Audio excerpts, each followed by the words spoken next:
營多撈麵懷疑有防腐劑，百佳惠康停售。Indomie 啊！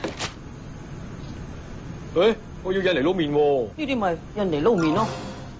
泰神食營多撈麵食得咁滋味，但係呢隻麵喺台灣被驗出含有用喺化妝品嘅防腐劑，仲話會傷肝傷腸胃，食得多仲會中毒添，即時搞到大家唔敢再食啦。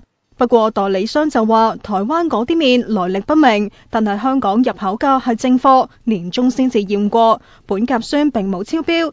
另外嗰隻香港就用得，會再拎去俾化驗所驗多次，3至到5日之後就會有結果噶啦。